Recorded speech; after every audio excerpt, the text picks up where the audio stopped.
Cory, what's up, man? Tony, what's good, man? How we doing? Welcome to Hangry and Horny. Dude, I'm pumped. We are at Stanford University.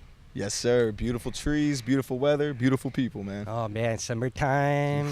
It's too good. So It's too good, man. Yeah. So, yeah, thanks for coming on. No, it's an honor, man. Tony, I've known you for years, man, so it's glad we can do something together. I'm pumped. Yeah. So help me pronounce your name. Yeah, no worries. So Because I actually was like driving here and I was like saying it. So I'm going to try. Yeah, give it a go. Cory Schlesinger. Man, you're so off, it's ridiculous. No, I'm just kidding. So you're pretty close. Schlesinger. Schlesinger. That easy. Schlesinger. There it is. All right, brother. That's why I don't have my athletes call me Coach Schlesinger. Just Coach or Cory or Ball Dude, whatever. Just don't call me Schlesinger. It's way too much of a mouthful, especially when I'm fatigued. So. How about Slesh? Slesh? Yeah, Slesh strength. Yeah. Yeah. So, yeah, I go by Slesh a lot, too. Yeah. That's cool, man. Yeah. So you've been here for how long in Stanford for the men's basketball and also men's golf? Yep. So we're going into our third season. Okay. Yeah, so beautiful. Yeah, so what's the background? Like, how did you get into strength and conditioning? Yeah. Where are you from? Yeah, for sure. So, I mean, for me, it all started, I think, like most strength coaches, comes from that superficial, like, oh, I'm a little guy, or, oh, I'm insecure, so I got to lift weights. I got to, give myself security. I got to give myself strength or whatever, right, just to make yourself confident.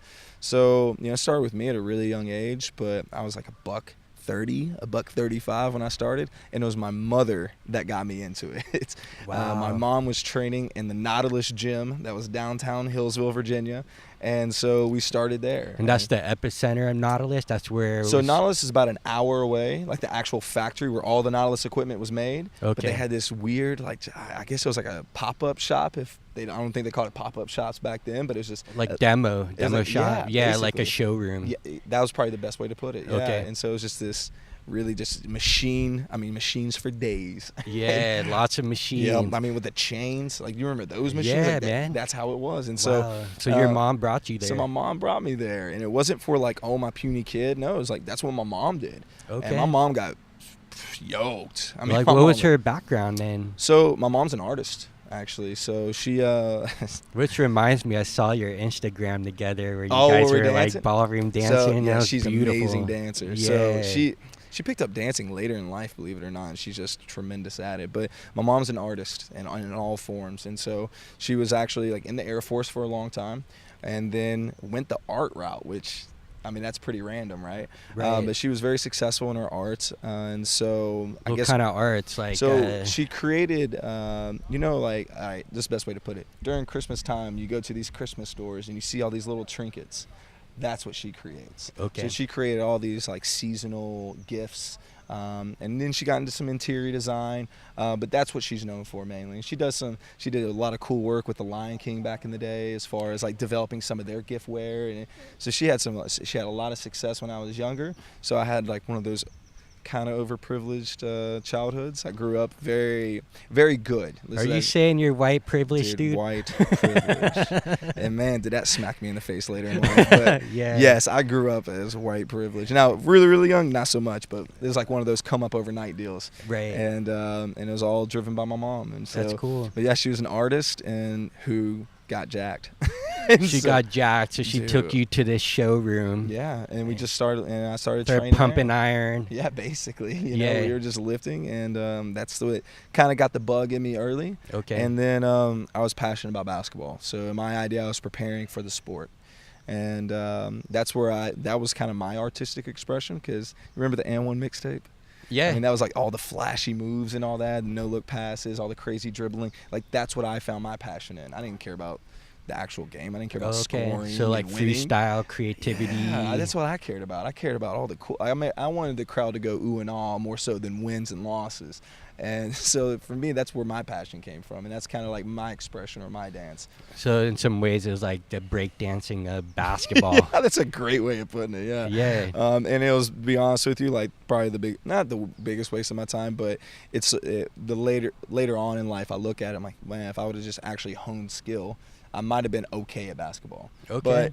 But the level I was playing at in high school, I was able to stand out, and I was offered a scholarship to play at Berea College, small little school in Kentucky. It was the lowest level of college basketball, so not like we're competing for national championships. Or anything like that. But still basketball. But it was state basketball, too, yeah. it was a free education. In my head, I wasn't even going out to college, to be honest with you. So that offered me a way out of coal mining country.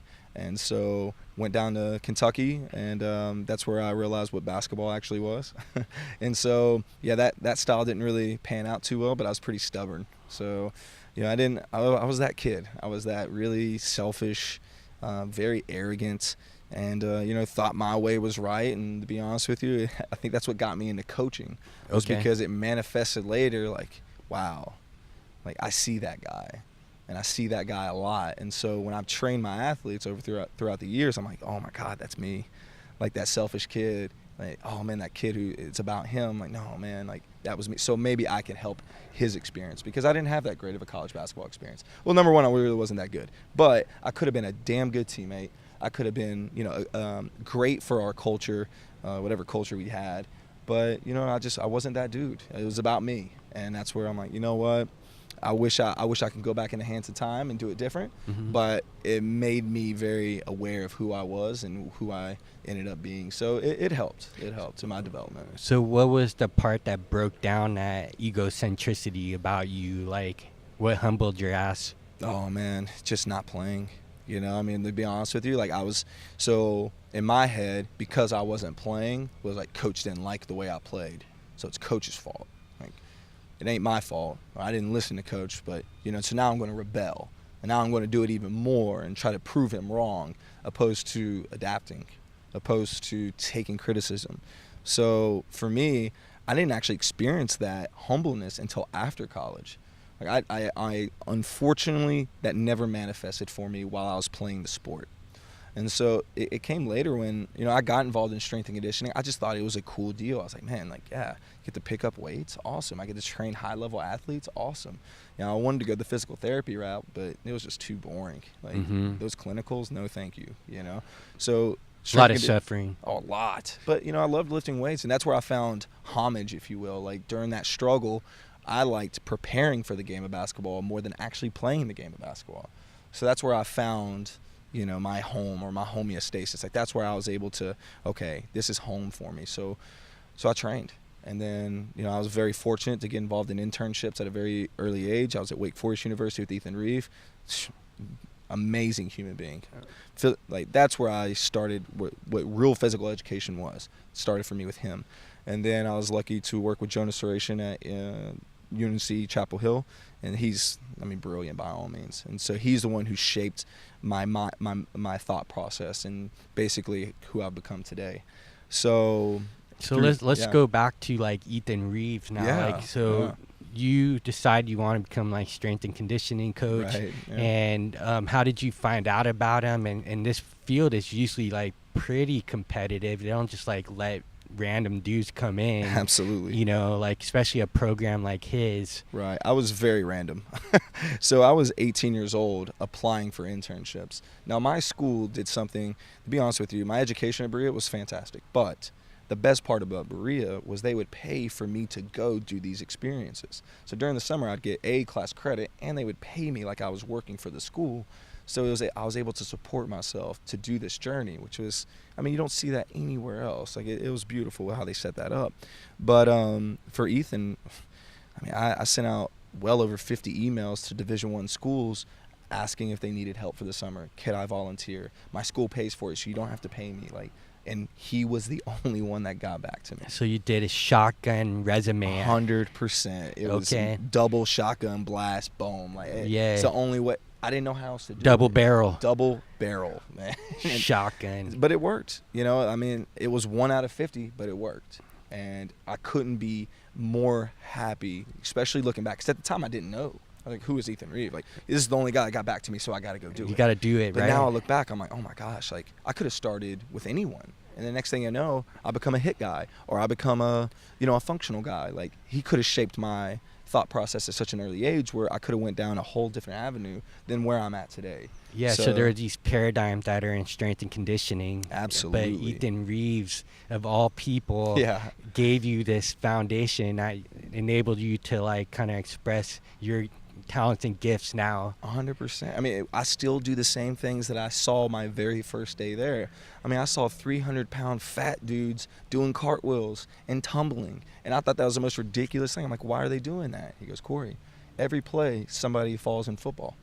Don't you think they need to know how to fall? And I was like, oh, I didn't hear it then. But years later, I'm like, that's the most brilliant thing I've ever heard.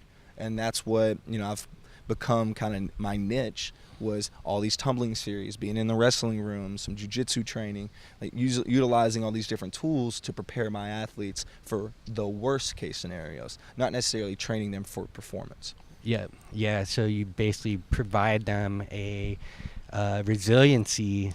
That's the goal. Mainly, I just give them a movement library that they have access to at any point. So when they're in sketchy situations, they at least have experienced something like it, so that, okay, this isn't too bad, or this isn't so foreign, and that hopefully it provides them a better alternative or a better exit strategy instead of a one-legged plant with twisting motion, and we all know what that is. Right. So in basketballs, guys going up for a dunk, and some dudes like standing there to get charged. 100%.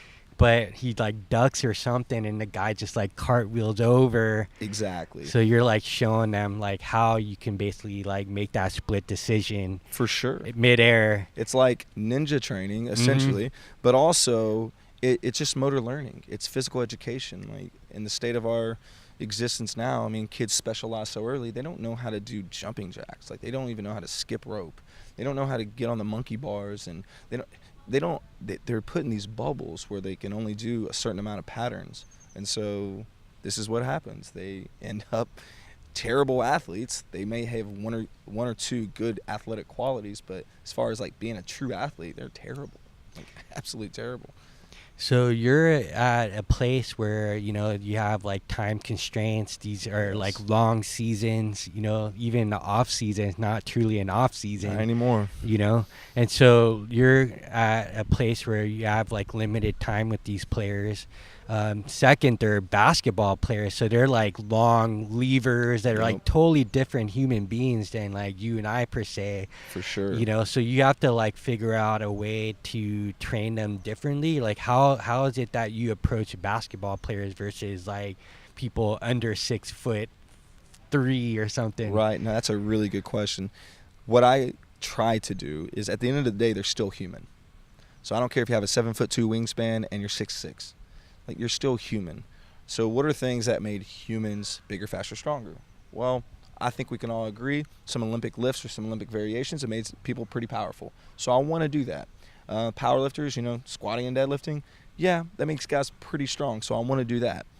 I just got to find a way to make it successful for them, for their levers. So I have assistants in some form or fashion. Now, I have some guys that are actually really impressive. I have a 7-footer who squats all the way down. I got a 7-footer who snatches, cleans. I mean, is the unicorn, if you will, of tall athletes who can do it all. And then I have short guys who can't do any of it. So it's a weird, it's an eclectic group, especially in basketball, because they're so stiff because they play on these hardwood surfaces. And once again, they specialize so early, so they're underdeveloped in so many different aspects and areas. So, but as far as training them, like super different, I utilize some pretty special equipment, like the center mass bells from Sornex. They're phenomenal tools. I love the snatch, I love the clean, but I can use those bells, or I can use like the athletic platform from Westside. I could load their hips and still get the same type of stress or stimulus that I'm looking for, that I can get from the Olympic lifts or that I can get from the traditional power lifts, but make it special for that kid so that they can be successful, and that, number one, they can play the game. Because at the end of the day, they're not weightlifters. They're basketball players. No one's ever put a squat rack at half court and whoever squatted the most weight wins the game of basketball. That's never happened. Now, if that does happen, we will train very different. But to this point, I just got to find the lifts that are successful for them. So our approach is very holistic, but I prioritize the lifts that I know will make them bigger, faster, stronger. And then from that point, we regress them to fit their need. And then hopefully we can progress back to what the purest form of it is. Okay, so you're looking at them as a human being. Absolutely. So you're training them on ways to like learn how to make fast decisions Yep. midair if they have Yeah. to, right, to Right. prevent injuries. So you're also looking at like their body types, and then you're training them to get bigger, faster, stronger based on like the constraints that you have as a strength coach working in this kind of world. Right. In college, because there's like different rules now, right, that you're saying. Yeah, there's a ton. I mean, now it used to be 8 hours that I had with the kid each week. Now it's only up to 4. Now the coach can let me have more hours that are from basketball, but as of right now, I'm working anywhere between 4 and, if I'm lucky, 6 hours a week with a kid. So that's not a lot of time, especially when you're trying to prepare them from a season that lasts anywhere between 6 to 7 months. So it's kind of becoming the NFL, where the NFL now doesn't even have an off season. So Right. these poor strength coaches are trying to prepare them in the shortest amount of time, and they're adding games to their schedule. Yeah. So you wonder why injuries are at the highest rate ever. Right. Nothing's changed. You know, don't get me wrong, equipment may have made kids faster, or the environment's a little bit different, but at the same time, like, it's exposure to sports. Like, it's like rolling the dice. The more times I roll the dice, the more opportunities I have to roll snake eyes. So maybe if I didn't have so many attempts to, roll the dice, or more opportunities to prepare for the sport, then maybe I'm not going to roll snake eyes as often. Right. And so that's how I look at it. And so we do something very interesting in our setting to combat that. And so we do this thing called microdosing in season. So in our off season, I'm only allowed to train them anywhere between 3 to 4 times a week, given the hours. But when we get in season, kind of flip the model. So in traditional basketball, or even traditional football, they don't train as often in season, or they go through what I still think is the most ridiculous term, but these maintenance stages, right? I don't think any human organism can maintain. It's either you're getting faster or you're not getting faster. You're getting stronger or you're not getting stronger. Like, this maintaining idea is, I don't know, I don't buy it. Because there's too many factors that are involved to make someone faster or more cognitive, or, things of that such. So they need that stimuli somehow. Exactly. So right, I look exposure. at it like this. My guys are undertrained. Motor learning, they don't know how to train, so I just need to give them exposure to controlled training stimuluses. So when we're in season, we actually train every single day that they participate in basketball. So in season, they're participating in basketball 5 to 6 times a week. So we do it in small dosages, though. So we'll get a nice little warm-up in, and then we're only focusing on one major lift that day. So it's almost like a readiness testing as well. So from that point, I have their numbers, or our documented numbers for them, and we'll work. And it's open-ended set, so it's like, hey, how do you feel today? Do you feel, hey, let's push it. Does it feel good? Good. Hey, you look good. Let's keep pushing. Hey, you know what? It doesn't look so good. Let's back off a little bit. And so from that point, I can have a sheet to take the coach and be like, hey, man, half of our guys aren't looking too hot today. Their trap bar deadlift, they looked heavy today. So what does that tell us? We probably need to be a little bit easier in practice today. So how about we back off, do a lot more teaching, or, coach, guys were hype in the weight room. Big session today. Guys were pumped. Cleans were great. Hey, coach, let it ride. Today's a good day. Let's go. So That's cool. It's our way of controlling our environment, because, look, I have them in a controlled environment first. Great. Now, if I take them to a dynamic environment and don't know what's going on, it's probably going to get magnified, right? Right. So that's where I have a quote-unquote readiness testing within our strength training. And plus, that small exposure is not going to kill a kid, even if we hit a max effort weight. So we can continuously push the envelope every day, because it's just a small exposure of it. That's cool. So I'm seeing a lot of like real time, like instant feedback. Yes. You're paying attention. You're Absolutely. aware like how your players are performing that day, how they feel.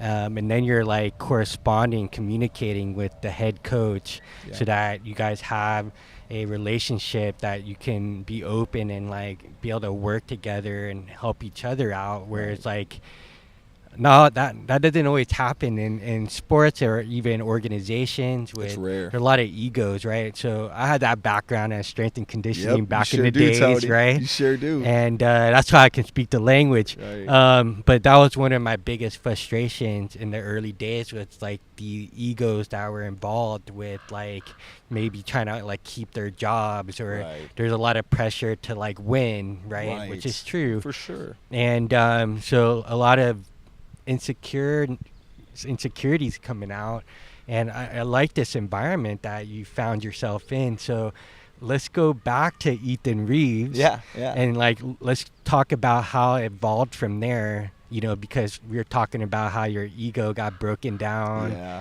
And well, I mean, it was humbling to, Ethan being exposed to that type of high level environment. I mean, ACC football, like they were actually in bowl games at that time. Like there were some dudes there. And so I was involved in the lifts. Like Ethan threw me in the fire. He's like, Corey, you're going to experience this.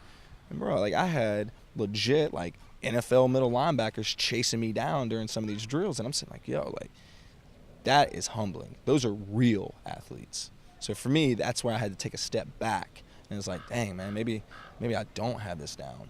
Now in basketball, I still couldn't even hear it.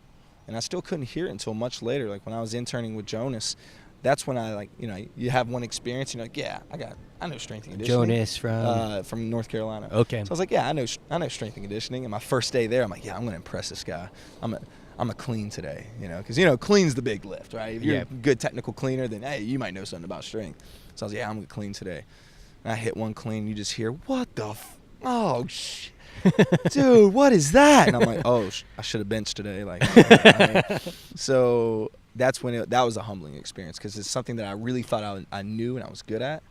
But in reality, I was 19, 20 years old, and I had 1 or 2 years of experience. Like, what the hell did I think? Was it like a giant reverse curl or what? Dude, it was bad. It was the 5-star, like the jumping jack with the reverse curl. But it had some pop though, but it was still terrible. So accelerated. Exactly. Yeah.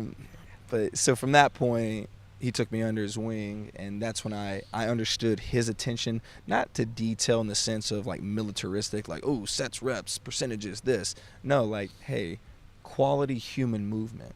Like, that trumps everything. Forget load, forget all this. Like, look at the movement. Who cares what the weight on the bar is? Yeah, does it look graceful? Exactly. Yeah, 100%. Like, that's where a lot of people don't. Graceful is probably the best word. Or natural, And once again, training tall athletes. Look, it's got to look natural. If they're super long and big, and you're trying to teach them a clean, and you get to the point where you're like, you know what? It will never be natural for them. Bail. Find something else. So we'll do a version of a clean that we do with a trap bar. And I know you're thinking, like, how do you rack a trap bar? Yeah. But it's just the intent behind it. Right. So we still pull it like a clean, and we still land like we're catching a clean. Oh, but cool. the bar doesn't move. Right. So it's the same intent. Yeah. And to be honest with you, you, you get it's easy to vertical, teach. Heck yeah. but you pop those feet out. Heck yeah. Okay. Just bam. Hit that landing. So now I got that eccentric load that we're looking for because that's what we like for that, or that yielding, that braking force that we're looking for in a clean. So instead of just doing the trap bar speed pull or something like that. Nah, we get the whole enchilada, but they can't rack it. That's totally fine. And you know what? And that takes me to another point. What I love about my environment now at Stanford is, number one, it's because of my sport coach. Like Jared allows me to do these things. I wouldn't be able to go down this rabbit hole if he was asking me for numbers. I have never, so this is going into our 6th season together, I have never reported a number to him. I have never said, hey, coach, this is what the guys are cleaning, or this is the guy's body fat percentage. He's like, Corey, I trust you. Do you? And so from that point, I have all the autonomy in the world. So when I bring up the idea of, hey, coach, I'm going to train the guys every single day in basketball, he didn't bat an eye. He just let me do it. And so from that point, I allow the athletes that environment to create autonomy. And you got to earn autonomy. So once we get towards the end of season, especially in our January, February, March, it's, hey, man, how do you feel today? We need a pretty good load. What do you want to do? And now the athlete is steering the ship. He knows what works for him because now his intent is there. Oh, and now I got power because I get to choose. Wow. You give the power of choice to an athlete in an environment where they don't get to make any choices whatsoever in their life. Yeah, they're already told what to do. Exactly. Right. Man, it goes so far. So now, like, don't get me wrong, we can clean all day, we can squat all day, and I'll be like, hey, man, you hit X percentage at X speed, you got that adaptation. I argue that. Because I think there is such like maybe spiritual is the wrong word, but there is this level of a deeper level of training to where, man, I believe this works. And you know what? It doesn't matter what the speed on the bar was. It doesn't matter. I feel like this works. And so, you know what? This is the lift that works for me. I want to do that. And I execute it at a high level because my intent is there. So when you have that, I mean, what else do you want? You know, why do I need to report a number? Yeah. That kid is confident, he is relatively strong, and he's expressing force at the time of year where everybody's tired, right? Where everybody's under or fatigued. that's a win. Mm-hmm. So, that's where, hey, get rid of all these like restrictive measures. Like, you need to report these numbers and blah, blah, blah. And it's like, dude, there's too many factors involved to say this is going to happen on this date. Now, if we're in track and field, I totally get it. But we're in team sports. I mean, a kid gets, like, his girl breaks up with him, or he got an F on a test, or he can't sleep, like, especially here at Stanford. Geez, man, these kids are studying so much, or they're in these new environments where now they're not the smartest kid in the room, right? Like, that's a whole nother fact. So these are all the things that are stirring around in their holistic stress pot, and then I'm going to tell them what percentage they should lift that weight at today. Get out of here. Right, That's ridiculous. Yeah. So you got to find what's in the tank that day, and you call it flexible periodization. You can call it whatever you want, but essentially, it's just training humans in an environment that you can't control. Right. That's it. Yeah, so there's a lot of emphasis on intrinsic qualities. Absolutely. Versus like quantification. Yeah. Okay. And my quantification is this. So I record their best numbers. That's all I care about. So we have this big personal record board, if you will. So it's electronic form. It has every lift that I think is worth lifting, like clean, squat, snatch, whatever. And then every regression of that. And I have it in categories. And whatever lift they do, and say they hit a PR, I put that number down. And it has to be a quality form, obviously. We don't want crazy or bad numbers in there. And so all I do is give them that reference. Hey, man, you got trap bar clean today, right? Hey, you hit 100 kilos on that for doubles in the past. Let's see where you get to today. You know those days, Tony, and I know you know this, where you go into the gym and you're like, Jesus, today's going to be a bad day. Or, heck, I've done this multiple times. You're hungover and you're just like, let's get the lift done, right? And then you get warmed up, you get lathered up, and you're like, shit, man, I'm feeling kind of good. Weight's kind of light. And then, boom, you hit a PR out of nowhere. Out of nowhere, yeah. Well, like you said earlier, I have this limited time. So if I'm now looking at that kid when he walks in and he looks like shit, and I'm sitting there like, oh, man, like, today's going to be a bad day, chalk it up.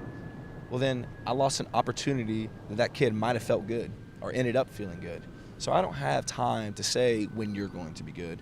I got to put an environment in front of them to let that manifest in a natural state. Right. Say, hey, man, you are feeling good today. Boom. And the next thing you know, you got a new PR. And so I just write that number down, and that's just our reference point. So I don't write down, like, percentages based off of 1 rep max or anything like that.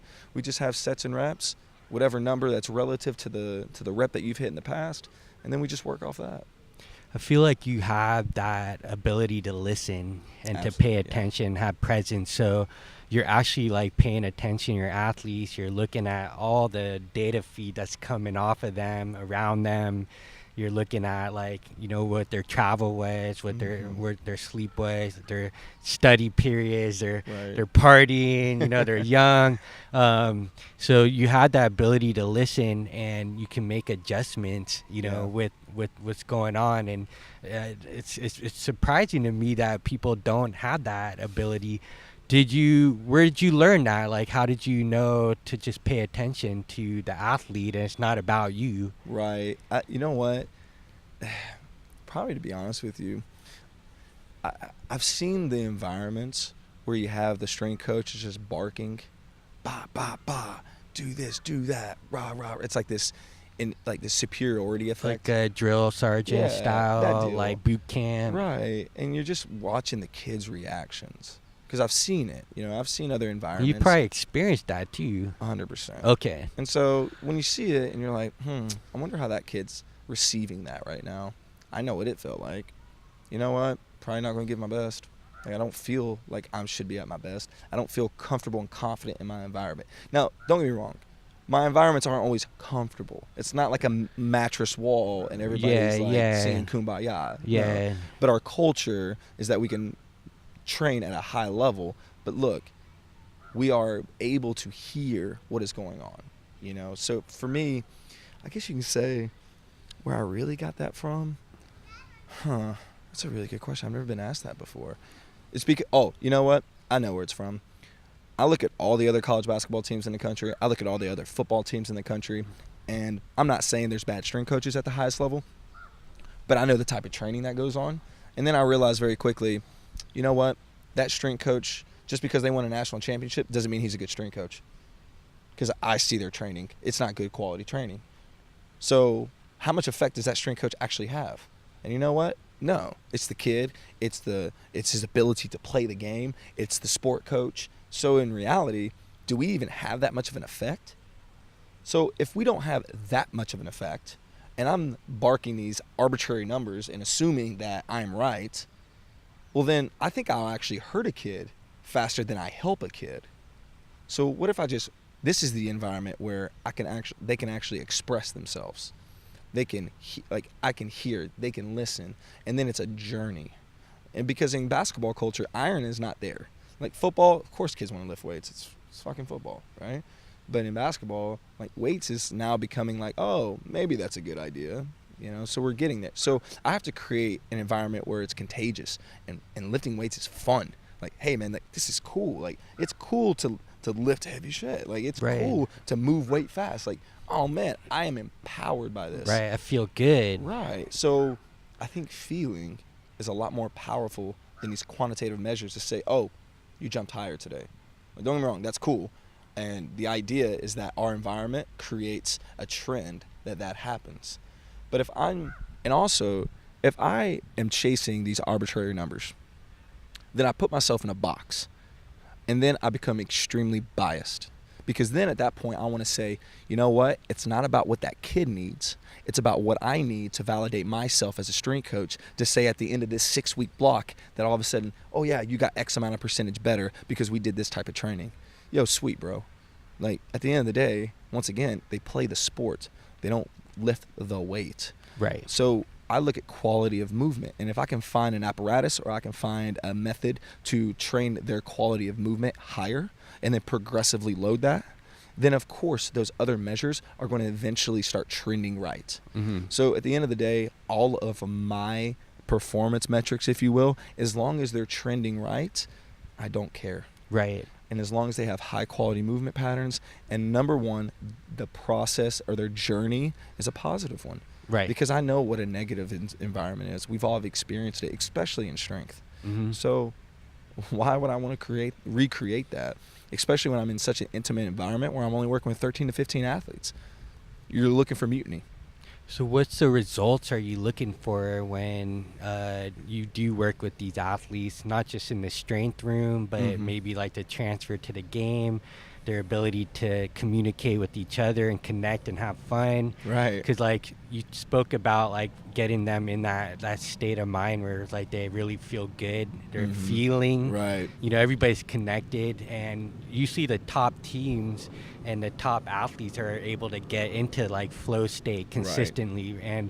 And back to like quantification, I couldn't imagine like Tom Brady trying to do the football combine. Right. He would never have like made it. You know what I mean? I'm sure he did do the combine. Oh, he did, and it was bad. It was horrible, really right? Yeah. But there's so much other variables that like a winning team like the Patriots that are really consistent, or like back in the days the 49ers or the Cowboys or the Green Bay Packers, they all had like a culture. Mm-hmm. They all had one. So the question is, like, what are those variables of success or results that you're looking for that bring up on that culture, both like within the individual and then as a team unit, and then two, like how does that shit like dissolve? Like how did a culture like that fall apart? Right. So I know very well. So I'll answer the question backwards. I know what an unsuccessful team looks like. Because, well, number one, I've been a part of plenty of them, especially and I was a part of that reason. So I can sniff that shit out real quick. I know selfishness, and I know when kids are thinking about themselves and not thinking about their teammates. I can spot that out real quick. And our sport coaches can too. But look. Takes one to know one. Takes one to know one, 100%. And I'm like, and I think that's really the whole reason why I got into this to begin with, was I don't want kids to have that experience. And if I can make a few athletes not have that experience and have a positive one, and to not to look back and go, man, I wish my college playing days were this, or I wish I could go back in time and redo it. So as far as those variables, I know the number one is everybody's got to feel connected. Everybody's got to feel like they belong. Everybody's got to feel like they give something. Whether it's the walk-on kid who's the biggest celebrator on the bench and pushing kids in practice, Or it's a scorer who's, he gets the limelight. But at the end of the day, everybody's got to play their role. And if everybody really and truly respects and understands their role, I mean, at that point, it's a pretty successful team. You're going to have a lot of success. Where you don't have is when you have kids that are, I got to get mine, or extreme selfishness. It doesn't happen. You're not going to have that. I mean, some of the best athletes you've ever seen have never won a championship, and there probably is a reason why. They were not a part of a culture that could cultivate that talent, or that kid was the cancer. So for me, there's not an objective measure. There's a feel. And this is going to sound really hokey, but dude, I tell my kids all the time, love. Like, man, you got to love what you do. You got to love the people you're around. And you got to love every day that you're a part of this. Even the worst day, you're a Stanford kid. Like, you get to come to school at the world's most renowned university, and you get to play college basketball. And you get to be on a, like, what's your worst day? Please tell me, you know? For me, when I played, I mean, I was getting a free education, and I was playing the game I loved. And you know what? I hated a lot of those days. And it's like, I don't want to, like, I know that was unsuccessful. So for me, I don't know. I just got to, once again, it's not a variable. It's a culture. It's just got to be, and it's flow. Like, to me, that's flow. Like, when you're on the bus and everybody's joking or everybody's having a good time, like, to me, that's flow. We get on the court and everybody's in sync, everybody's zipping passes, everybody's making eye contact, and when coach is talking, there's not a broken eye, and everybody's focused. That's flow, right? When you make 18 passes in a possession and then finally ends up in a layup, like, that's flow. The problem is, can you consistently maintain flow? And if you can't, can you get back to it? Mm-hmm. And a lot of people can't get back to it. Right. And that's the thing that happens, let's say, if there's a loss. Absolutely. So the or even ability. one bad play. One bad play can screw up the whole game. The whole game. The whole game. Because all of a sudden insecurities come out. Like a point guard who's known for handling the rock gets the ball stolen from him in the backcourt, which should never happen. Mm-hmm. Oh, wow. That rocks a kid's confidence to be able to come down and be the floor general for the entire game. So what happens then? How do you come back to flow? How do you get back to confidence? Right, which is interesting because I love the Theodore Roosevelt quote about a man in the arena. What's that? You know, so I don't know the whole paragraph of it, but it's essentially like you got critics that are sitting in the stands, and they're like, you know, basically harping on a player, like the game's on the line, something happens, but it's the person that's in the arena that is actually doing it. Oh, absolutely. You know, and that, like, they may fall, they may get bloody, they're like the gladiator, you know, and they just pick themselves up and, like, go for it again, you know, and just dust the dust off, the blood, the tears just keep going. So, you know, I just think about, like, the amount of pressure that an athlete has to go through, like being at Stanford per se, you know, like academically. That's where it gets even more challenging. It's like, look, you're on a national stage playing college basketball, but in every day in every one of your classes, it's like that environment. So, wow, the stress, I mean, that we can't really validate it, right? Like, you go to other schools and it's like kind of academics is a breeze, and I'm not trying to crap on other schools, but I mean, we've seen academic scandals and they exist for a reason, right? So, like, you know, these kids aren't going through the same rigors that my kids are. And so you talk about volumes and intensities and trying to do like X amount of like physical stress. Well, that's another reason why I can't command a certain amount of stress if the kid ain't with it that day, because I need him to come back the next day and then the next day. If I keep putting him in the hole, I mean, I don't know what's going on in their lives, but I got to make them resilient and durable enough to even handle those kind of stresses physically. So what kind of transfer that you learned from sports that like apply to life per se? Oh, man. You know, all the lessons that you learned in the game of basketball, even being a ginger white dude and a majority like African American like culture. Man, you know, that's I felt like I had to prove a lot. Well, and it's not necessarily in the sense like, oh, white boys got to do this. No, it was just like, look, I chose to play a certain way, and I chose to play the most flashiest version of that. And so for me, it was like, yeah, I felt like I had to perform. And it wasn't, once again, it wasn't even about the end result. It was about the process that I got to the end result and how much I can embarrass somebody on the way. Because that's what it is. That's what street ball is, right? That's that kind of vibe. It's like, man, yeah, the game, whatever, but do you remember that move? Do you remember dropping that kid? Do you remember that embarrassing moment that you had for him? Like, that's what that was about, you know? So some of the lessons I learned was, the biggest lesson I learned was that doesn't matter. At the end of the day, it's the points on the board. Like, I could have went for 50 or I could have went for 2. As long as we win, I should have been happy with that. But in my career, I was happy if I had like 10 dimes and I dropped somebody in a game, even if we lost. Like, oh yeah, we lost, but I'm on the bus like internally like, Cory, which that was probably the biggest lesson that I learned of all was that doesn't matter. Like, that shouldn't matter. My teammates are hurting. They lost. Like, they actually they care about the team's success. I didn't. So now, as a strength coach who's support staff, I'm supporting these athletes. I'm on the bench with them at the very end. We're all in this together, and you can see the bench reactions. And you can see who's really involved, who really cares, right? And then obviously you're watching the game. So then as a support staff member, you think like, man, all the hours I put in, all the hours these sport coaches have put in to create this event for them to A, win, or B, lose. And then when that result happens, was it all worth it? Or, man, that was a waste of time, right? Or back to the drawing boards.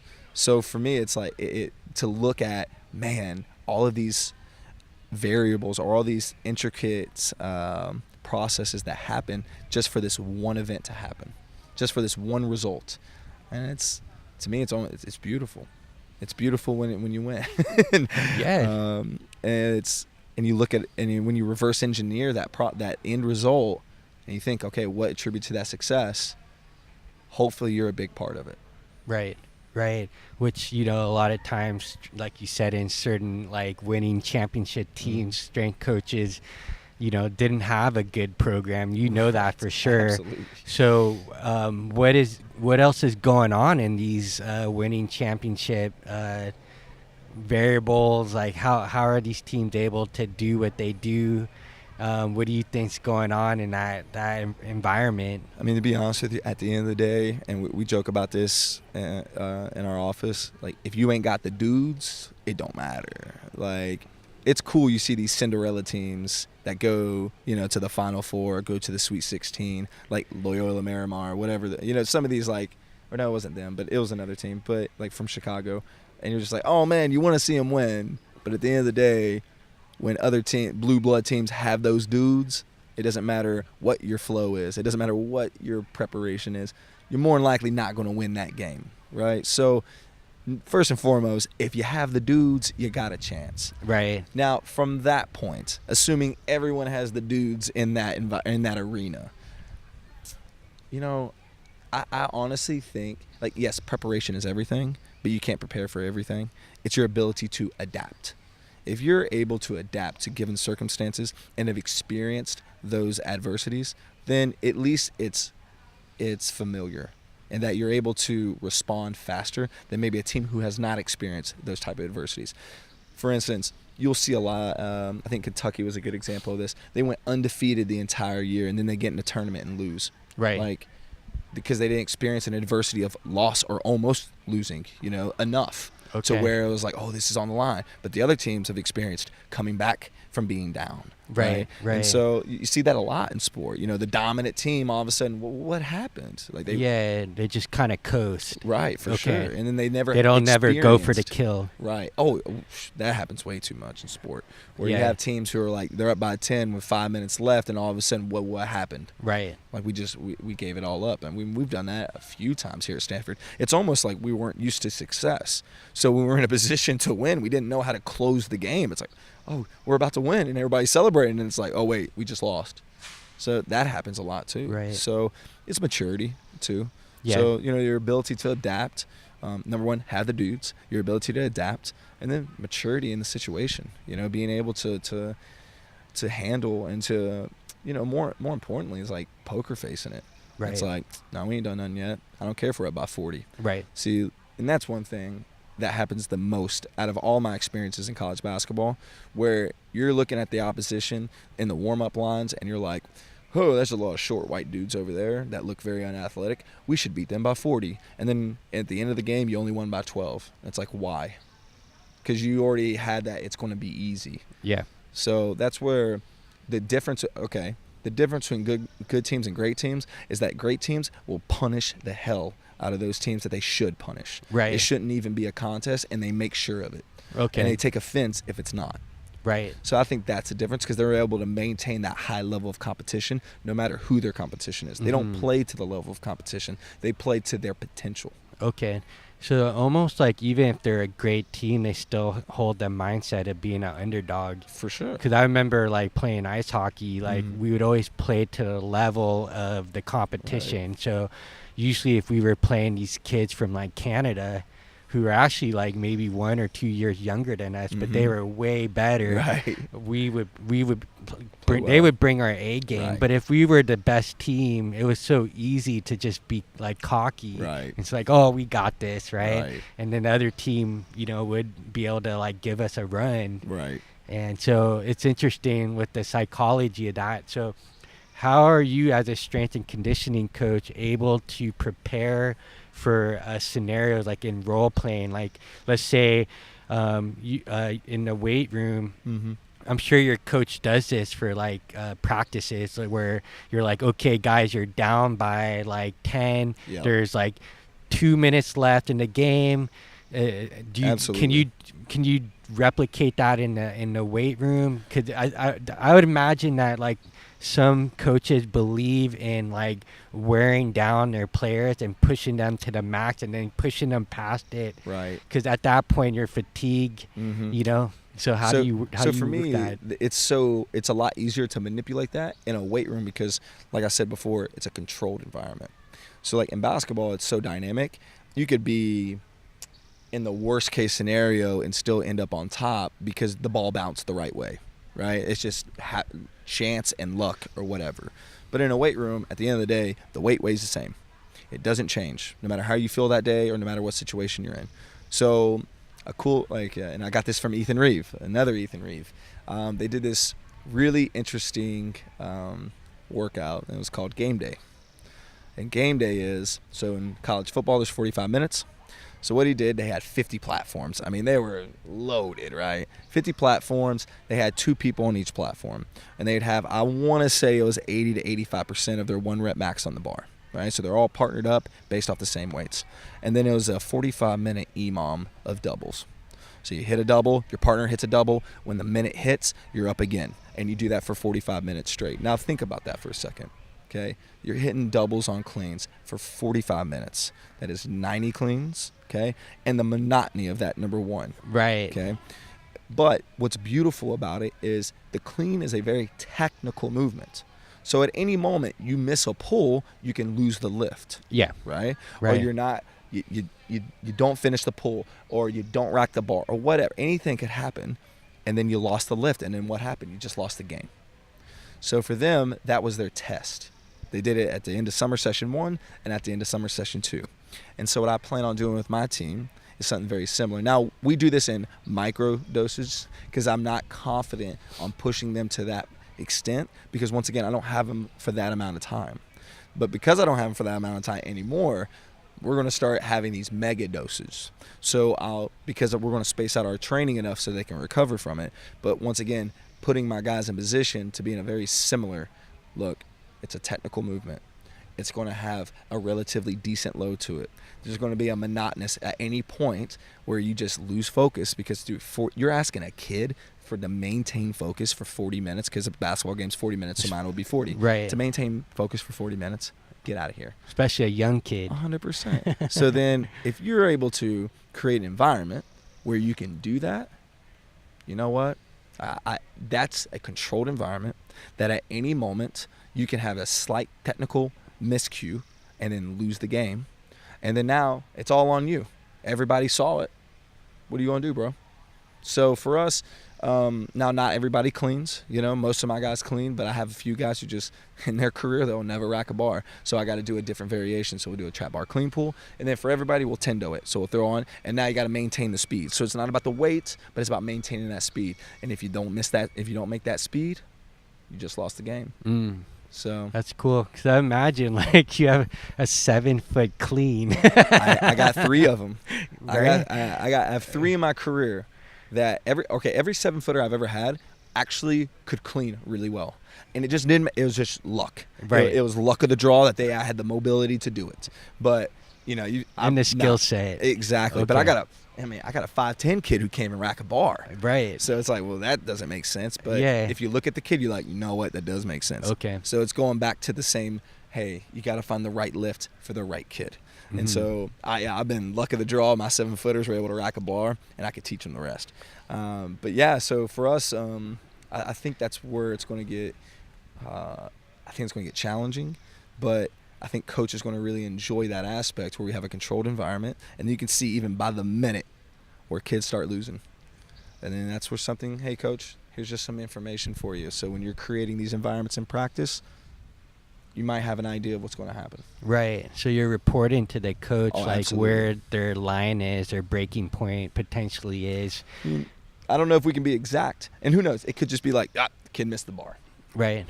But we're going to put such a high priority on not missing a lift because, look, it should be – we're going to put it at a weight where they better not miss it. Right. But it's going to come from them missing it, not because the load or the accumulation of stress was too high. Yeah.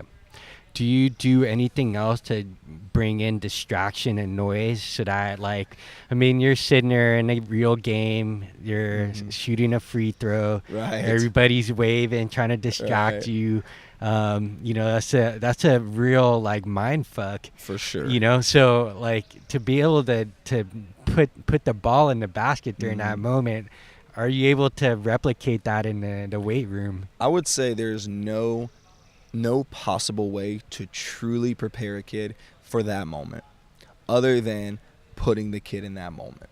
So for me as a strength coach, I don't make better basketball players. I make better athletes. And if making them a better athlete just so happens to make them a better basketball player, then phenomenal. But my goal is obviously to prepare their bodies for the sports, but also I got to create a little bit of organized chaos so that maybe they can handle their stresses. So then that's where I take them to the wrestling room. Now the wrestling room for them is an environment that it's like, what is this? You mean you want me to roll and tumble and push and pull, and you want me to carry people? You want me to take people down? You want me to? Yes, as a matter of fact, I do. And so it's very primal. Absolutely. And that's the hangry and horny part of training. That's the hangry and horny part of this podcast where we get back to being human or being man or whatever, where, look, this is how people used to train, number one. And there's nothing more human than being able to pick someone up, put someone down, being able to roll on the ground, being able to push someone, pull someone, being able to interact with, think about Olympic sport. It all started with wrestling, right? Right. Everybody's pushing and pulling, or they're naked. Or they're, naked too.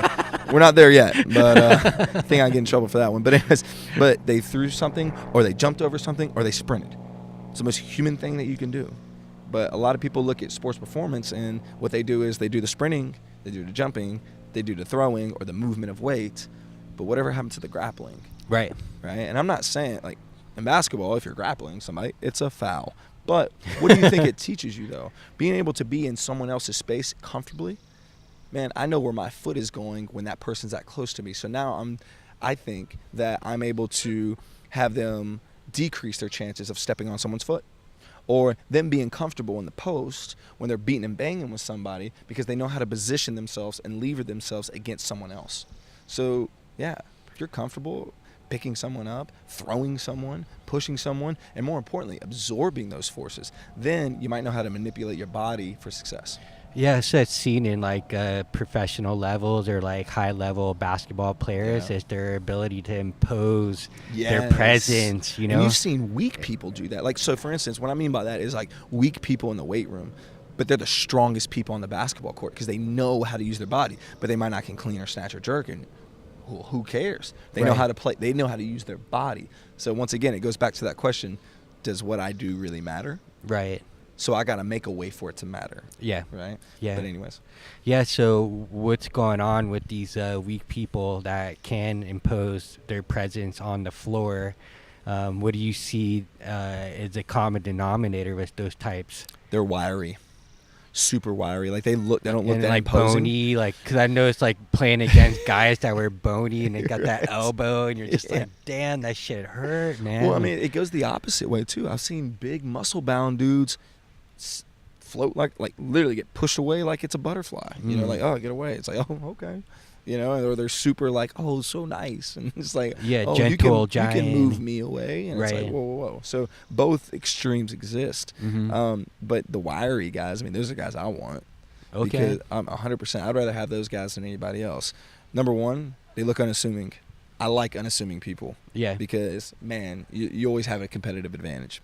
You know. Two, if you're wiry strong, you're probably pretty elastic and reactive. Right. You know, and that's what I need in the sport of basketball. Yeah. I need guys to not only create force, but create force a lot faster than anybody else. Right.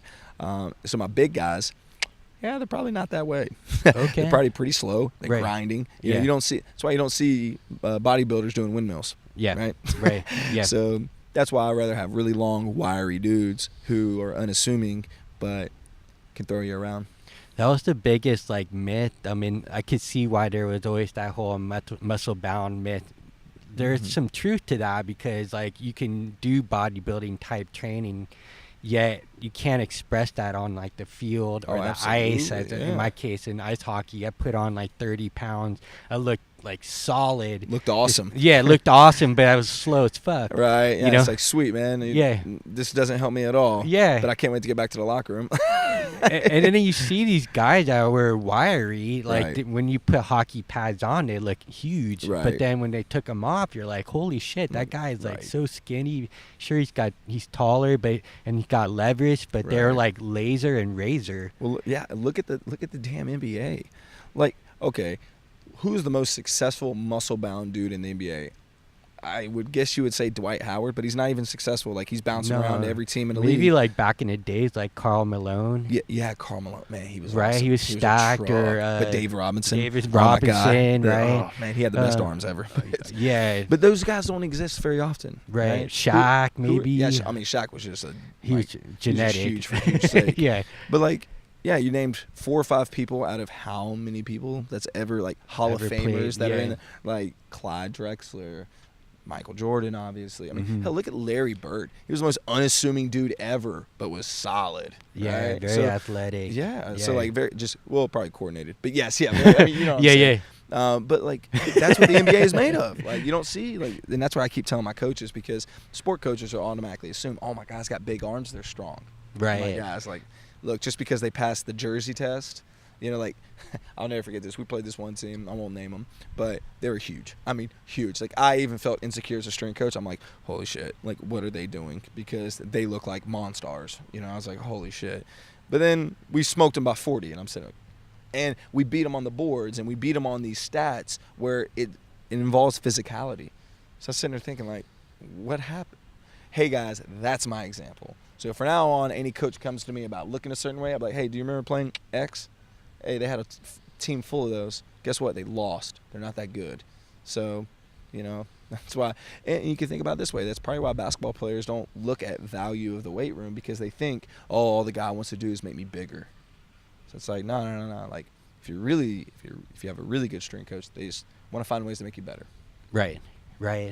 What's the biggest lesson that you've learned in your career as a strength coach, and where you see the evolution of strength and conditioning going? I would say the biggest lesson I've learned in strength is probably the more you know, the more you realize you don't know. Because you'll keep unveiling these layers of information. So the new data, so it's now the data age. So we're learning all these acute to chronic ratios, or you're learning neurotransmitter. You're learning like motor learning and neuroplasticity. You're learning all these things. You're just like, oh my God, like I thought I knew about strength. Like what happened?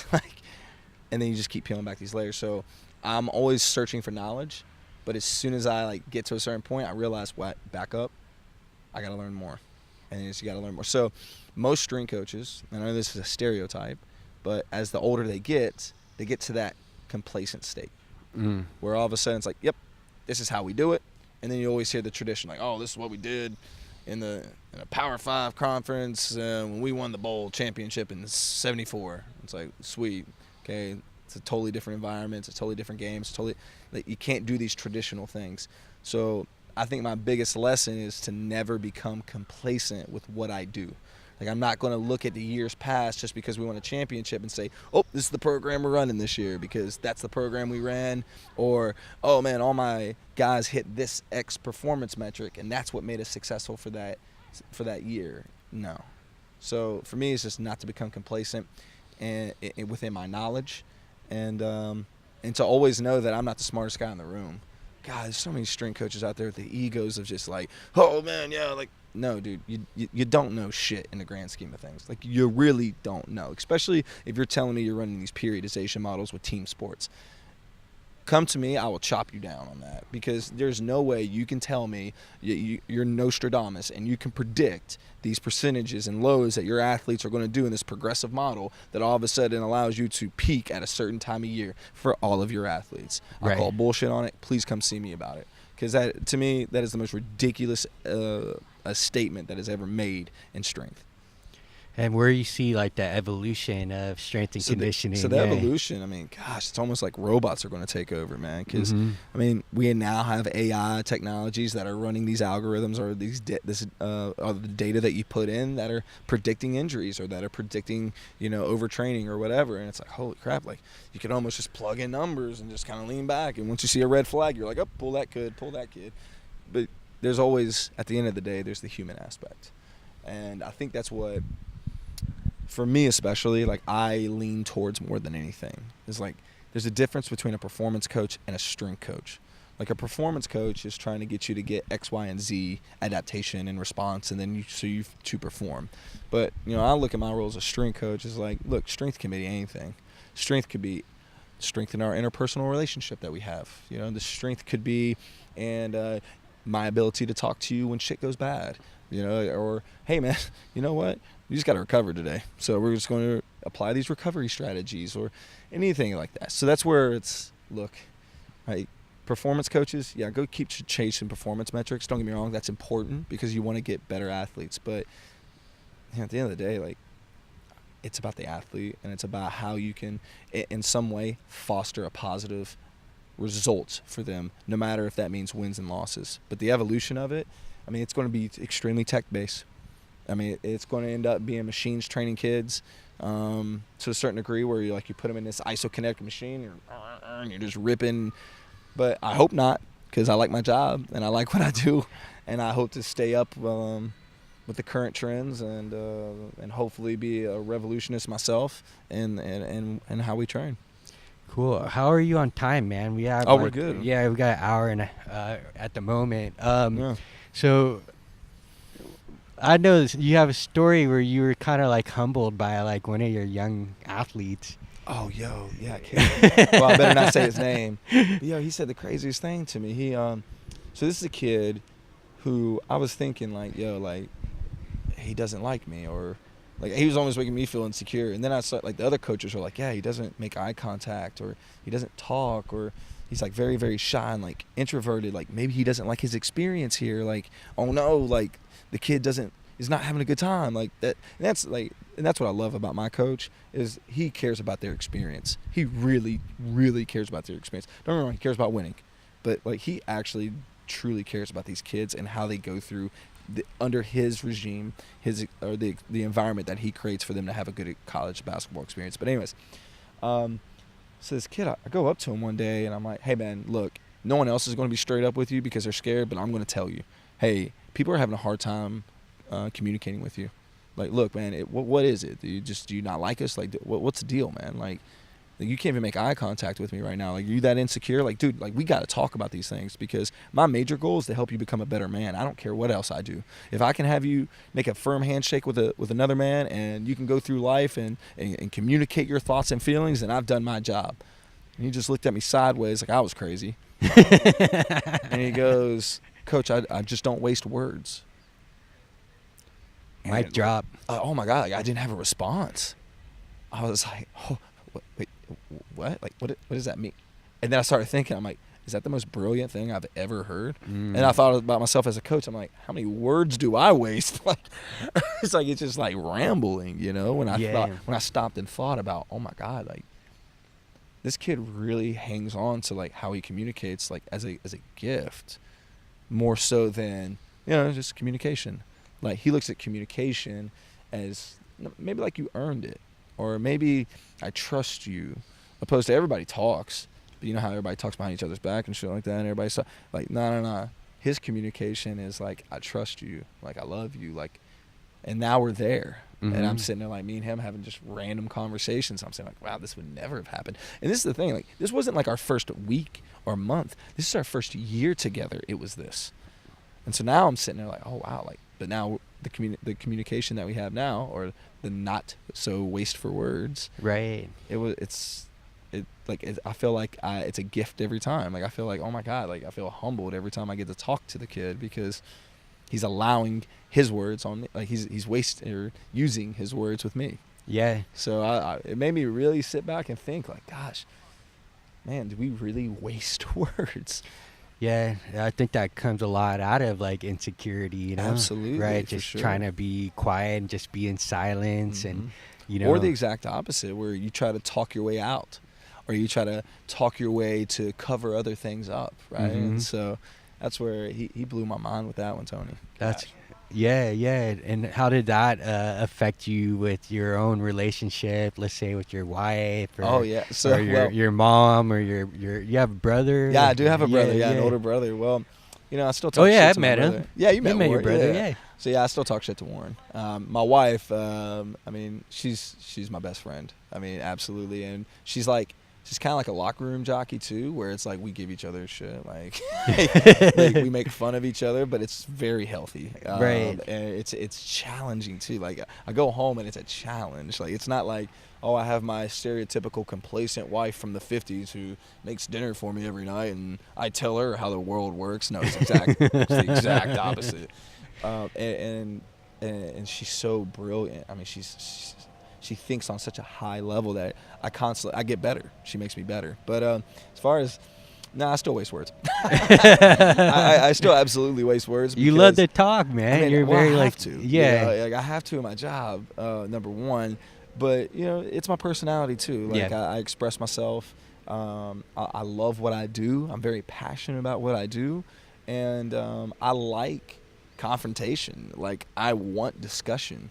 Because I look at it like this, like, the more I put out, the more I have to defend, or the more I have to prove. Not necessarily like I got to prove myself, but no. Like, no, let's have a healthy discussion about like, oh, maybe there's a way I can do it better, right? So now I have people challenging me in a healthy way, where it's like, hey, man, I didn't know that, or I didn't think about it that way. Great, I just got better. You got 2 amazing cats. So I'm the first. What's definitely the first string coach. I know that for a fact. That has 2 sphinxes, right? And they're my wife. My wife started with it, and they got 2 incredible names. The fat one, who's got like a pale skin to him. They're all hairless. They're all hairless. Yeah. His name's Gooch. So that's how I knew my wife was going to be my wife when I first met him. Because I'm like, if you can name a cat your pet Gooch, because that's what it feels like, then wow, like, you got a hell of a personality. Yeah. And you got a great humor to you. So yeah, I'm going with that.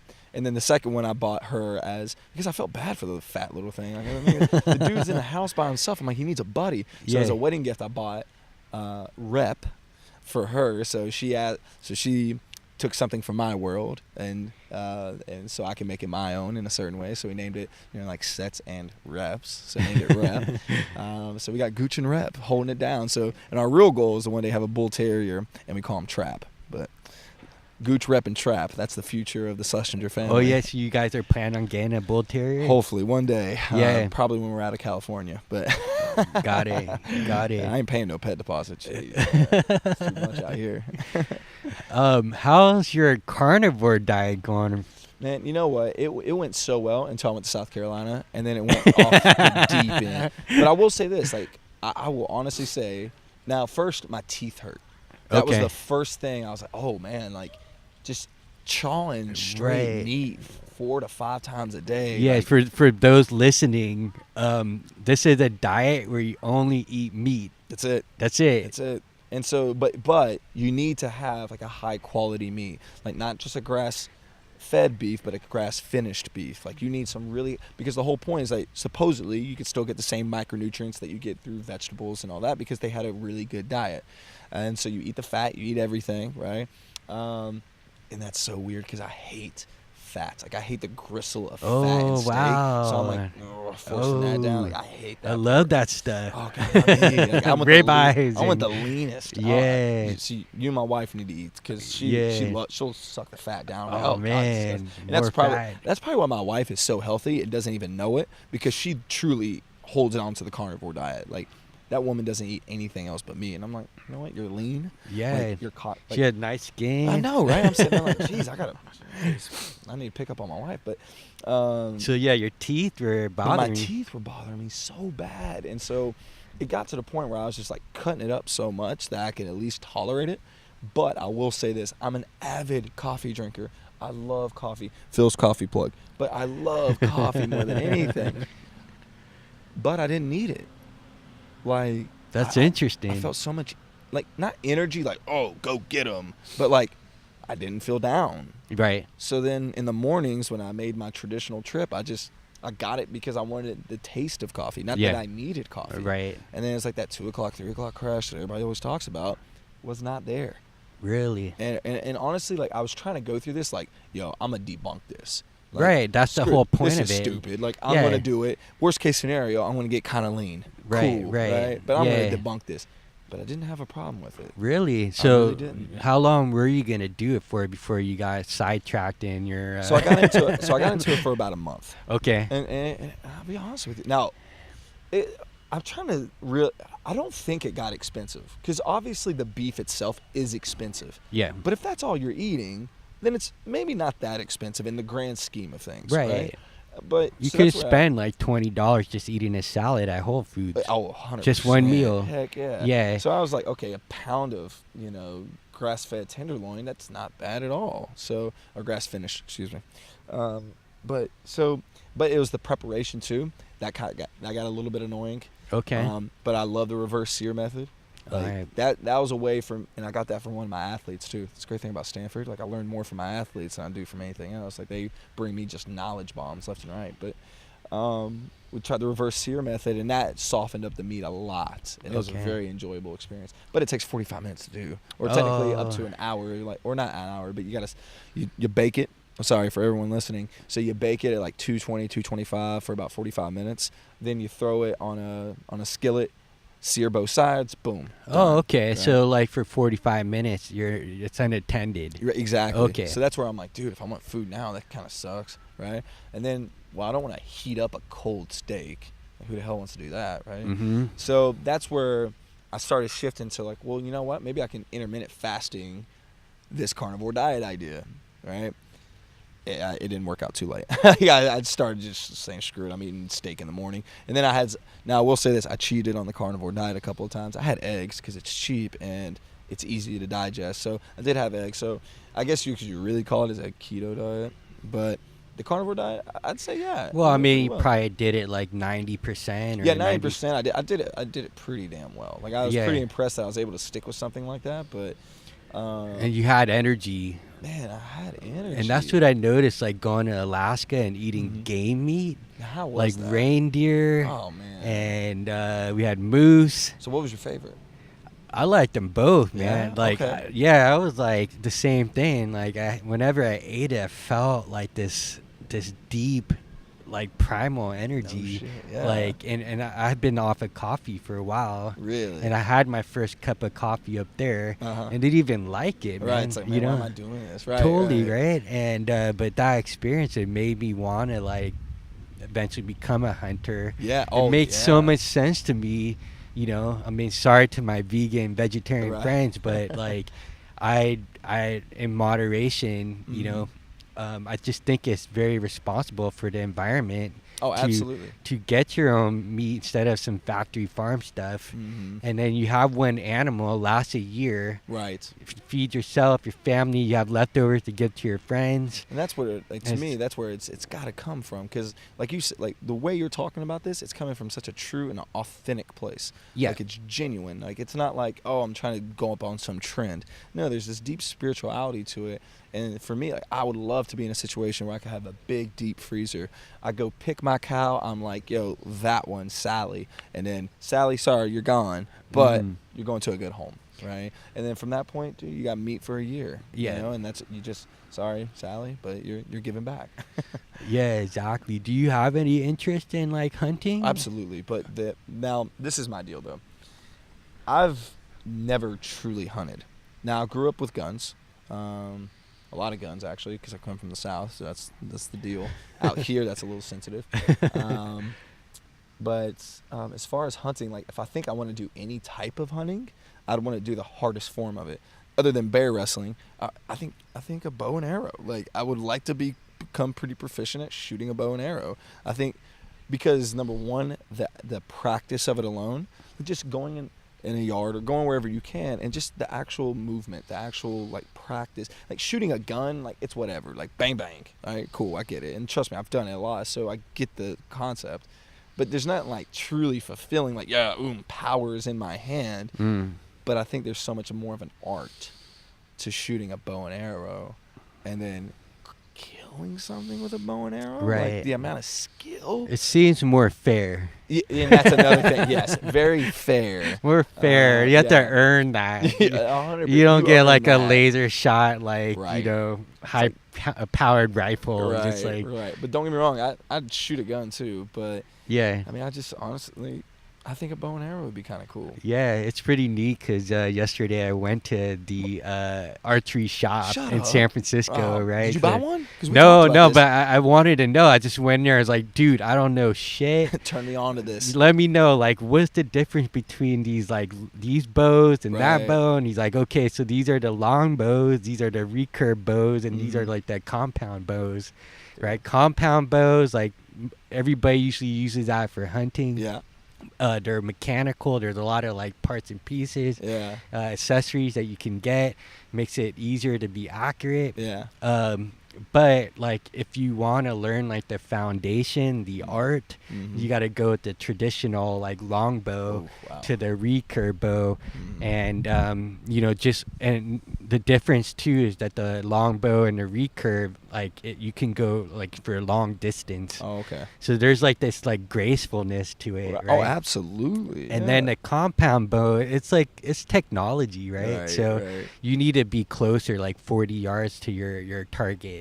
Your animal, you know, but that's usually what people use for hunting. And then after that, he gave me the spiel, and I went down to the archery field, and I saw like the two types of bows being used, and it was really cool, man. It was really neat to see the different styles, and then the release, and to see the arrow, the quiver just flying and like hitting the target like from like 100 yards. Part 2 of this podcast is going to be me and Tony shooting bows. Shooting bows, yeah, man. So I definitely I'm inspired to do that. You know, after Alaska, eating game meat, seeing like what it does to our body, and it was that tangible, you know. And you know, I just imagine like that's probably another like hidden secret for like strength and conditioning well. I can see that. I can, you know, right? Yeah, absolutely. Like, you know, you feed your athletes some like good game meat, and all of a sudden they're just crushing it. Dude, you know that's going to happen. Now that we talked about this, like it's going to take one SEC coach to hear this and be like, "Oh my God, we're in the South. There's plenty of deer down here," and then it's going to have deer meat. That'd be awesome. Because I know, like, I remember in high school, kids would bring deer jerky, and they would bring, and I'm just like, God, this is so good. Right. But That's the beauty about coming from the South. Well, one of the beauties about coming from the South. It's also some negativities, but yeah, absolutely, man. Any like final thoughts on what we covered? yeah. Things that you have questions about yourself, or I mean, Tony, my question to you is, like, why? Okay, and this is going to sound offensive maybe at first, but why do you exist? why? Because what I mean by that is, like, you come from so many different worlds. Mm-hmm. And how we get partnered up, and the stories you tell me about how you get partnered up with other people, it's like, dude, you're like the glue to so many things. And I'm just like, so like, why do you exist, Tony? Yeah, man. I don't know. We're all just in the simulation, man. Yeah, exactly. I definitely feel like there's something to that for sure. Oh, absolutely. Yeah, especially being in the zone, being in flow. It's like, who's driving the bus, as they say, right? You're like, who just did that act? So what made the Magic Flow Bus go? Yeah, Magic Flow Bus. I mean, people saw, just like you, like, why do you exist? Like, how do you do what you do? How do you meet the people that you do? How do you travel where you go? Right. How do you do you, man? And so I got approached by two guys that were one medical doctor, interviewed Dr. Scott Schur on this last episode, and then Chris Boehner. He's a business development guy, and they worked for a company I'm not going to name, but it's pretty big, and they both got laid off because this company scaled too quickly. Yeah. But they met me. They had the same questions. I guess they felt like there was something there. Like, can you teach what you do to the world? And so we went and talked a couple of conversations, and Magic Flow Bus came out of that, right? That's and sick. It was like, I guess Chris Boehner used to watch the cartoon called The Magic School Bus. Right. I knew there was I knew there was something there with that, but okay. Yeah. So, I had seen like clips of it, but you have like this teacher that's driving the bus and taking the kids to like, outer space. Yeah. There are different parts of the world. Which you wonder how they came up with that to begin with, but oh yeah. Right? Those creators. Yeah. And we're in the Bay Area, the epicenter of that. Absolutely. So brilliant people. Yeah. And in some ways, like, I just found traveling was very psychedelic for me. Yeah. And I also found that, like, it wasn't psychedelic with my experience with it. It's not necessarily needed, It's a great tool. Right. It's not to be fucked with. Absolutely. Definitely needs to be respected. But you could get the same sort of flow downloads, right, just from traveling, having amazing conversations with people. I've always, and maybe because of my hearing impairedness, just dealing with that challenge growing up, I had to listen. I was always like observing my world, and I was fascinated with life itself. I saw like kids, I saw animals, I saw adults, I saw like the elderly, I saw homeless people, I saw just when I was growing up in San Francisco, culture, music, I saw hippies, I saw different races. Like there was so many things going on that I was wondering about all of it. I wondered, like, what was the purpose of school? Why are we here? Why can't I just learn what I want to learn? What is this system? Like, you start to learn all these things, start to question everything. So I guess always loved to learn. I was always curious. Sports taught me a lot of lessons as well. Sure. And eventually, when I finally got out of the goldfish bowl called San Francisco, and started to experience these other worlds, my concept of like time and space started to shift. And when I come back to like San Francisco, this Bay Area right now, like since I left, it was about just about 20 years ago, going down the same childhood streets. Oh yeah, I bet. like it's so tiny to me, but it seemed like it took forever to walk anywhere, and like San Francisco's so tiny. Right. I didn't know the relativity of that until I lived in San Diego, and it would take me like an hour to walk from like one place to another, and the closest thing in San Francisco is like a couple minutes away, Right. you know, and it was just like holy shit, man, like I just had that like blown away. So that like expanded what was sort of my internal boundaries and my concepts of space and time.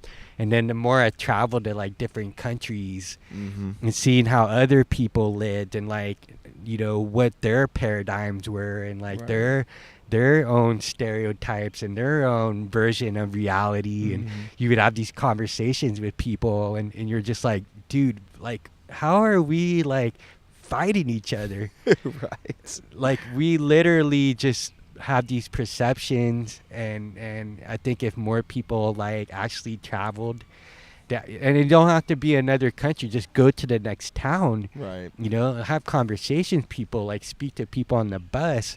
New York was amazing the first time I went to that place, you know. Man, melting pot like you wouldn't believe. Yeah, exactly. My first experience in New York, I actually almost had a panic attack, and I don't mean that in like, oh yeah, I was like, no, full blown.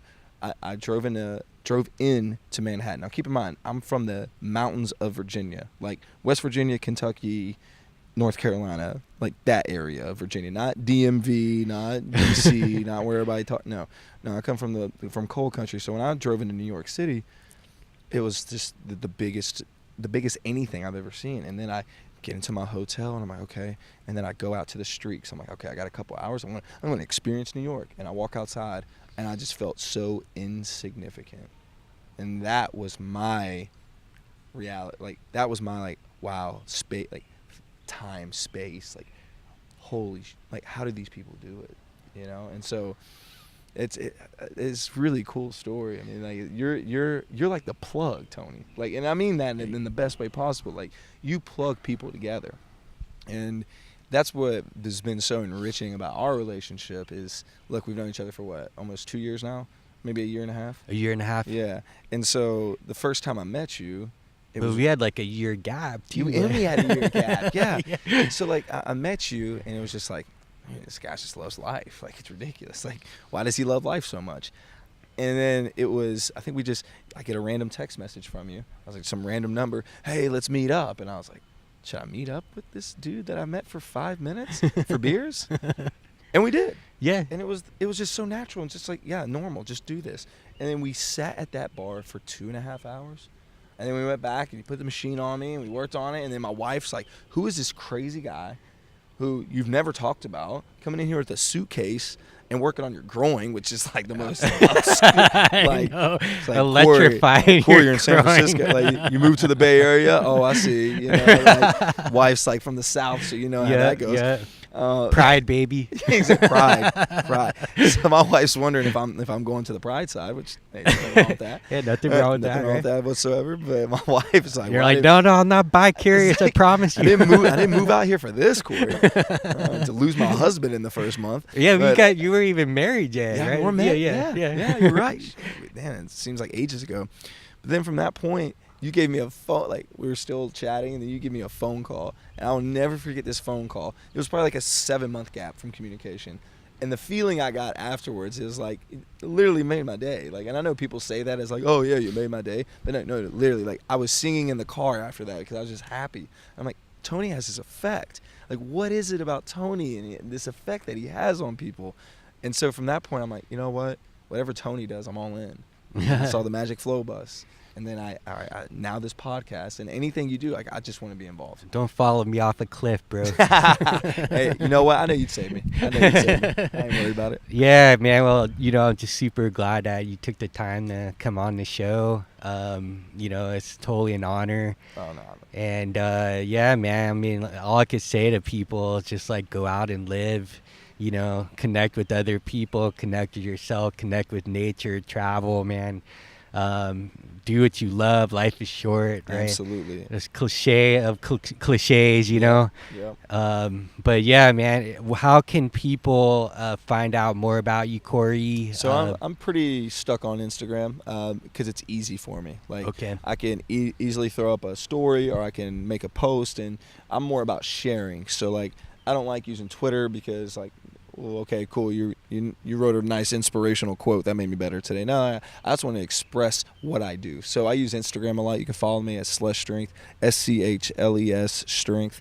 And you know, I think I have a pretty decent an Instagram account worth following because I have my bald cats on it all the time. I have my crazy wife on it, who's beautiful, and then Jasmine, right? Jasmine, and then we just lift weights too, so that's cool too. That's cool, man. A little more about your other company, Speakeasy. Oh yeah, so I'm trying to create this. Yeah, I don't even want a name to it. Yeah, I just have a logo right now. Yeah, but that thing. Yeah, this thing.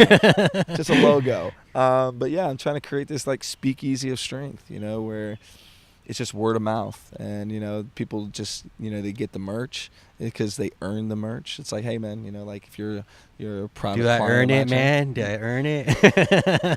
Yeah, Tony, you earned it. Absolutely, you should have been the first one. Should have got it before I got it. But yeah, absolutely. So it's like, you know, it's a crazy looking logo, so people see it, they're like, oh man, what is that? And then you get the message. Right? Yeah. And then it's like, okay, and then that's how you get connected. It's not me trying to go out there and pump my name and, you know, this like, oh, I'm just trying to use you to get money from you or something like that to like promote my living or my lifestyle. No, it's like, it's got to come from this authentic and genuine place and this community of people where it's like, look, we're all connected because we all have this similar belief or this similar reason. Like a lot of my private clients that I can't really talk about because we have this clause, but it's mainly, you know, like it comes from, they wanted something that they saw that I offered via my videos, and they're like, that will make me better, so I want some of that. It's like, okay, yeah, sure, let me take you through this process, and then they share that. Right. And then so for me, I want to grow it in that sense, opposed to it sells itself. Yeah, it you sells sell itself, yourself. for Yeah, sure. And yeah. it's not like without selling. Right. Like, let me create this video series and then pump it, and it's like all this superficial stuff where you gotta go out of the way to sell your product. No, it should grow organically. If it's worth doing, then what, man, you don't have an infomercial? Not yet. But if it would, it'll just be flexing the whole time. Just buy this, buy that. Yeah, the beard. It's got to be about the beard. Yeah. If I don't have the beard, I look like a cancer patient. So. Awesome, brother. Thank you for coming on to Hangry and Horny, bro. Hangry and Horny. All right. Appreciate you, Tony. Boom.